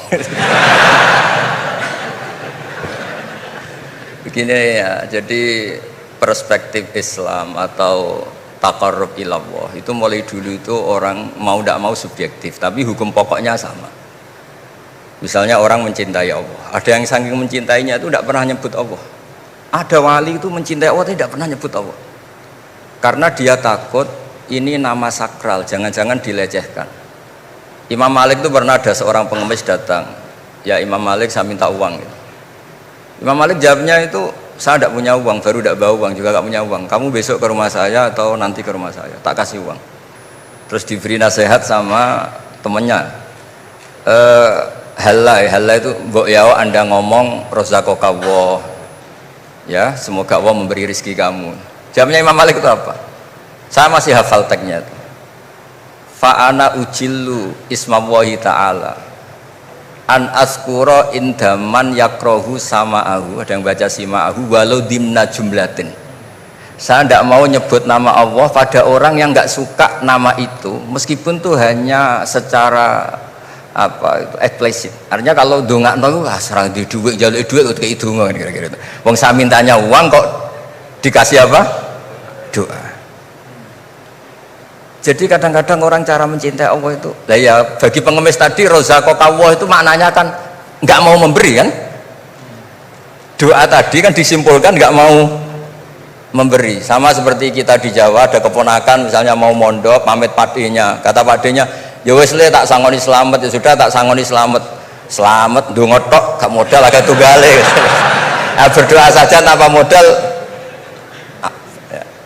Nah, Sayyidina Umar radhiyallahu anhu itu diantaranya orang yang meriwayatkan hadis innallaha ta'ala kallafani an asrifa an du'a. Allah memaksa saya, menugaskan saya supaya tidak semuanya itu dikonsultasikan kepada Allah Subhanahu wa taala. Sehingga banyak kiai kalau ada orang potongan rai mustajab, wajahnya itu tidak meyakinkan mustajab doanya. Iya saya ini miskin, utang saya banyak, nggak akan diijazahi disuruh doa atau duha atau baca waqiah. Karena sekali itu dipraktekkan dan kita tahu potongan gak mandi, itu nanti nyalahkan institusi doa. Jute saya duha juga tetap miskin, saya doa juga tetap miskin. Daripada Allah disalahin mendingan pon sing kerja tenanan. Sayyidina Umar ketika ada orang minta uang dan minta doa, kamu harus kerja yang serius. Fa innas sama ala tumtiru daban, langit tidak akan menghujankan apa? Emas. Jadi di mana-mana mencintai itu ekspresinya macam-macam. Ada ulama yang saking senangnya umatnya Nabi senang silaturahim. Ada ulama yang saking senangnya umat Nabi gak suka silaturahim dengan arti berkunjung karena itu dianggap mengganggu. Teman kita punya anak, punya istri, kadang pas harmonis kita datang terganggu. Wong saya pernah dolan di orang, pas tukaran sama istrinya, itu berhenti dulu ada Gus Pak, nanti teruskan. Ternyata orang tengkar itu diganggu juga gak suka. Jadi tiket, cek, ono Gus Pak, kok terus no. Jadi ternyata orang bertengkar juga gak mau diganggu. Setelah itu tak tanya, tadi diteruskan tengkar aja, materinya lupa Gus. Materi untuk nyerang istrinya lupa. Nah begitu juga zaman Rasulullah SAW, banyak sahabat yang saking senengnya Nabi sering sowan istifadah. Ada yang saking senengnya Nabi nggak sowan, takut ganggu, Nabi punya keluarga, punya anak, punya istri. Ada yang saking senengnya Nabi kalau ketemu Nabi itu melihat wajahnya sampai dia tahu detail wajah Nabi kayak apa, rambutnya kayak apa. Ada juga yang sama sekali ditanya sifli wajah Rasulullah, tolong ceritakan ke saya wajah Nabi itu kayak apa. Saya tidak pernah melihat wajahnya Nabi. Loh, Anda ini sahabat masa tidak melihat wajahnya Nabi? Ijlalan rasa kalau ketemu beliau itu hormat sekali sampai gak berani menatap mukanya. Sama-sama seneng tapi ekspresinya beda. Saya kalau ngaji usul fikih di pondok saya sering cerita fal yukrim doifahu fal yukrim jarohu, itu Islam hanya memerintahkan ikram, memuliakan, tapi prakteknya beda-beda. Di kampung kamu ketemu tetangga tidak tanya itu sombong, tapi kalau di kota ketemu tetangga tanya namanya kepo, dianggap ganggu privasi. Sama-sama maknanya ikram. Ibnu Abbas itu kalau sholat cepatnya bukan main, katanya seneng Allah, munajat lah, kok seneng cepat, berarti gak begitu seneng. Tapi Ibnu Abbas kebalik cara tanya, kenapa kamu kalau sholat cepat? Setan nata-nata mau goda saya, ternyata saya selesai, jadi kecelik dia. itu juga ilmu. Ya artinya cara itu tidak usah distandarkan gitu ya, monggo lah, sementing ada sanatnya. Ada apa? Ada sanatnya. Ya saya seperti datang ke sini itu mungkin bagi Anda bagus. Wah Gus Pak kersorawo alhamdulillah. Jari santriku, waduh gak ngaji meneh diganggu wong UII. Jadi Anda statusnya bagi saya pengganggu. Nah itu juga yang terjadi di tafsir wasab atin idza roja'tum. Ada pelanggaran tertentu di puasa itu kafarohnya itu fasyamu salasati ayamin fil haji wasab atin idza roja'tum. 7 ketika kamu pulang, itu kata Abu Hanifah 7 hari ini boleh dilakukan di kawasan Mekah. asal selesai haji sudah. Tapi bagi Imam Syafi'i pulang itu harus sudah sampai rumah. Sekarang saya beri pertanyaan, ketika Pak Fajar ini acara selesai terus dia pamit saya pulang, Gus saya tak pulang. Bagi saya dia sudah pulang meskipun masih di jalan. Tapi bagi istrinya istilah pulang kalau sudah sampai rumah. Lalu idza raja'tum itu pulang itu menurut siapa? Mas Majdi nanti ketika sudah pamit di bandara kita bilang sudah apa? Pulang. Tapi kata istrinya belum. Sama-sama istilahnya wasafatin idza raja'tum. Ada kiai itu tidak pernah mikir Islam sama sekali. Sebenarnya sama Islam bukan main, tapi gak tahu mikir Islam. Tak tanya Islam agamanya pangeran Gus, mbok pikir keliru, ono sing duwe. Islam itu milik Allah, ya, mesti diurus sama Allah. Tidak usah kamu pikir, Allah sendiri nanti yang ngatur Islam. Ternyata saking tawakalnya nggak mikir. Ya ada juga yang mikir Islam semangat malah keliru saking semangatnya. Ya macam-macam, sama-sama mencintai Islam. Coba kalau kamu seneng sama anak-anak, anak kamu main pakai motor atau pakai ontel, pilihannya dua. Kamu peduli, ayo kawal nanti kalau jatuh, ayo kawal sama pembantu ini nanti kalau jatuh. Itu ya bukti cinta. Ada enggak? Sembarno ae wis pinter. Anakku wis pinter, nak tiba tangi dhewe, anakku sudah pinter kan. Itu juga penghormatan pada anak. Jangan kira makna seneng itu harus terbentuk satu versi. Seneng anak ya nak dolan dikawal. Ternyata yang membiarkan juga bentuk penghormatan bahwa anak ini sudah mandiri. Ya, terus yang masalah istikhadah itu masyhur itu di riwayat Hamnah binti Jahsy. Hamnah itu haidnya melebihi hari wajar. Terus sama Nabi, sudah kamu saya haidkan sesuai tanggal yang sebelum kamu kena penyakit ini. Itu kamu anggap haid, lainnya kamu anggap istikhadah. Itu istikhadah paling gampang. Ikuti saja fatwanya Imam Syafi'i.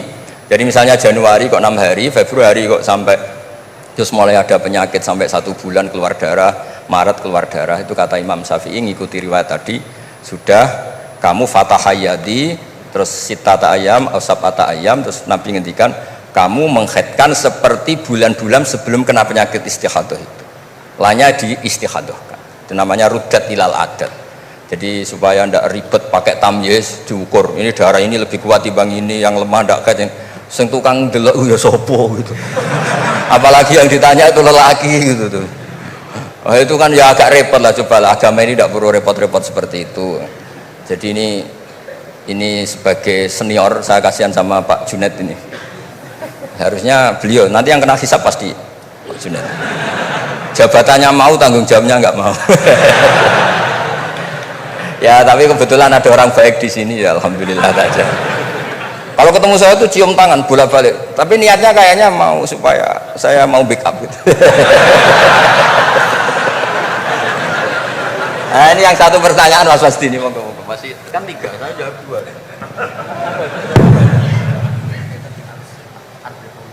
Harus revolusi teknologi ngefek di agama. Oh iya, ya sebenarnya kan perubahan-perubahan itu setiap masa terjadi ya. Ya kita menganggap perubahan hari ini perubahan yang paling penting ya karena kita hidup di dalamnya. Tapi bagi generasi-generasi sebelum kita, ya perubahan yang terjadi pada masa mereka itulah yang paling penting gitu.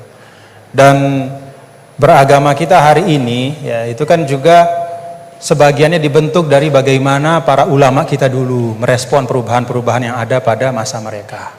Jadi kalau kita lihat jangankan yang sekarang ya Gus ya, bahkan pada masa Imam Syafi'i pun kan, dan masa-masa para imam mujtahidin ya, mereka itu sangat membuka diri dan melihat dinamika-dinamika yang terjadi dan menjadikan ya hal-hal yang terjadi di tengah masyarakat itu sebagai bahan penting untuk merumuskan pandangan keagamaan. Dan karena itu kalau misalnya Al-Azhar ya, Al-Azharus Syarif itu sekarang punya perhatian pada 3 hal saja ya ketika bicara tentang pemikiran keagamaan. Yang pertama, tafkik al-fikril mutatarrif. Jadi membedah dan mempreteli pemikiran yang ekstrim, mengembalikan kepada manhaj wasati. Itu yang pertama. Kemudian yang kedua, tajdid al-khitabid dini, yaitu memperbaharui al-khitab, cara kita menyampaikan sebenarnya kan. Al-khitab itu kan cara kita mengajak orang beragama. Supaya cara kita mengajak orang beragama ini tidak membuat orang semakin jauh dari agama ya. Jangan membuat ya seperti tadi beliau sampaikan, bahkan Rasul pun hati-hati ya, ketika menjawab pertanyaan dari masing-masing sahabatnya. Nggak ada Rasul itu gebiah uyah Ya pokoknya ini mentang-mentang ini sahabat saya semua, saya kasih satu patokan plek. Harus kayak gini, nggak ada. Yang nanya tentang mana amal yang paling afdol dilihat oleh Nabi kan gitu Gus ya. Dilihat kira-kira oh ini ternyata orang yang kaya misalnya. Oh amal afdol itu paling banyak adalah berinfak, paling bagus. Dilihat kayak begini keadaannya macam-macam disesuaikan sesuai dengan mukhatabin. Itu Rasul ya. Para sahabat juga begitu. Artinya apa? Beragama itu adalah sesuatu yang hidup. Tadayun itu ya taharruk, bergerak terus ya. Nah tadi disampaikan bagaimana cara kita merespon dalam situasi yang berubah seperti ini. Yang pertama yang nggak usah galau. Tadi beliau sampaikan agama ini milik Allah Ta'ala. Jadi kita jangan menggalaukan diri kita, menganggap diri kita lebih penting ya. Tidak ada manusia yang sangat penting sehingga dia tidak tergantikan dalam kehidupan kecuali para nabi dan rasul. Ya, siapapun itu, fungsinya pasti akan ketika sudah masanya dia pasti akan digantikan. Dan semua orang menunaikan tugasnya sesuai dengan kewenangan serta apa yang diberikan oleh Allah Subhanahu wa taala. Jadi tidak usah kita galau ya. Yang paling penting adalah menurut saya ya terus kita ngaji seperti ini untuk mendiskusikan hal-hal bagaimana kita bisa beragama masing-masing nyaman semuanya ya. Kita bisa beragama dengan nyaman, dengan tenang seperti tadi kata guru saya is'adul insan fid darain, supaya kita beragama dan kita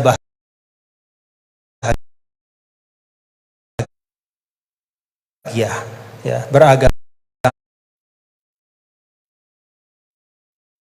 bahagia ya, dan itu memang pesan dari Islam. Adapun isme yang disampaikan tadi yaitu ijtihad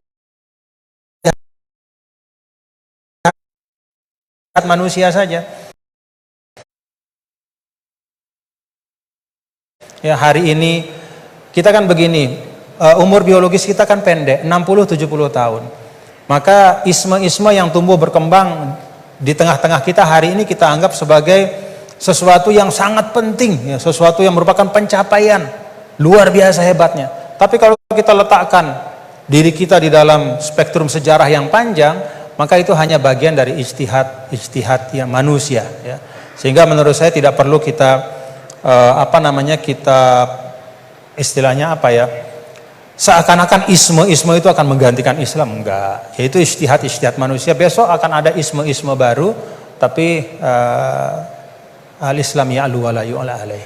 Islam akan tetap tegak teguh. Insya Allah mudah-mudahan kita berada di dalamnya, bagian dari itu semua.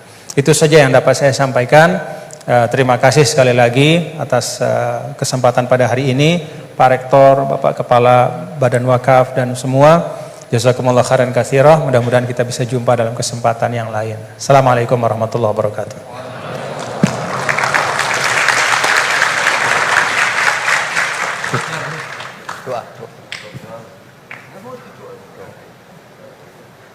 Baik, sampailah kita di penghujung acara kita pada siang hari ini. Saya sebagai moderator karena ini adalah ngaji, jadi sesuai aturan Gus Baha tidak ada kesimpulan.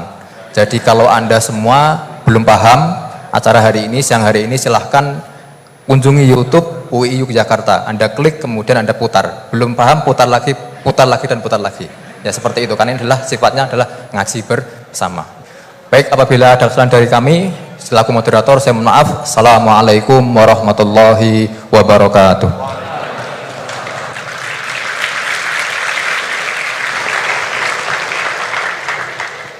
Baik, alhamdulillahirrahmanirrahim.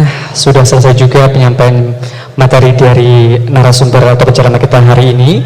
Dan tentunya kami ucapkan terima kasih kepada moderator hari ini, Ustadz Fajar Effendi Atmaji LC MSI yang telah memandu rangkaian acara hari ini. Dan tentunya sekali lagi kami ucapkan terima kasih kepada Kiai Haji Ahmad Baudin Nur Salim dan juga Dr. TGB Muhammad Zainul Maji LCMA yang telah menyampaikan materi dengan sungguh penuh makna, bermanfaat dan insya Allah berkah bagi kita semuanya.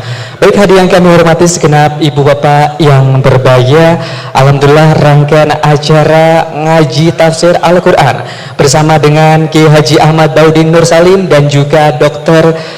TGB Muhammad Zainul Mahdi LC-MSI telah selesai. Untuk itu saya membacakan puja dan bersyukur kepada Allah Subhanahu wa taala. Marilah kita tutup acara rangkaian acara siang hari ini dengan mengucap lafal hamdalah. Alhamdulillahirabbil alamin. Akhir kalam dari saya, bila taufik wal hidayah. Wassalamualaikum warahmatullahi wabarakatuh.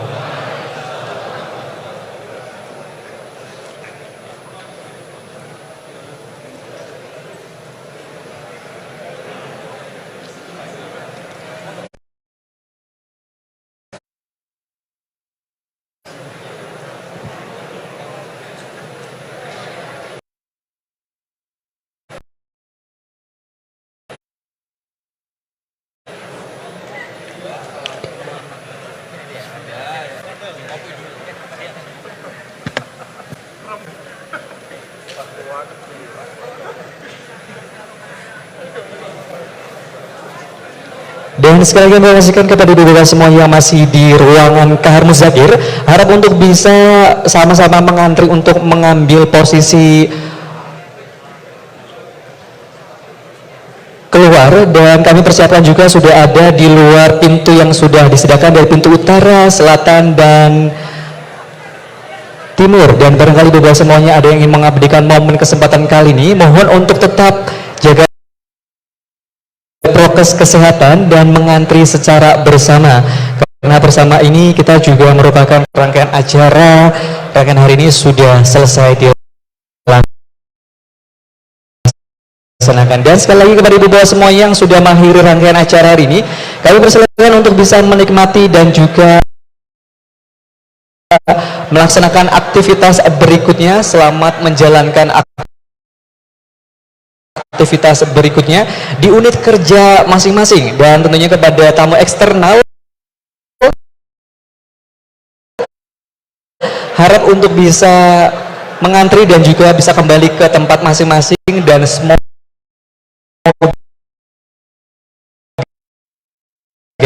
diberikan kemudahan dan kelancaran dalam mengemudi atau mengendarai sepeda dan tentunya mobil yang digunakan. Kami ucapkan terima kasih.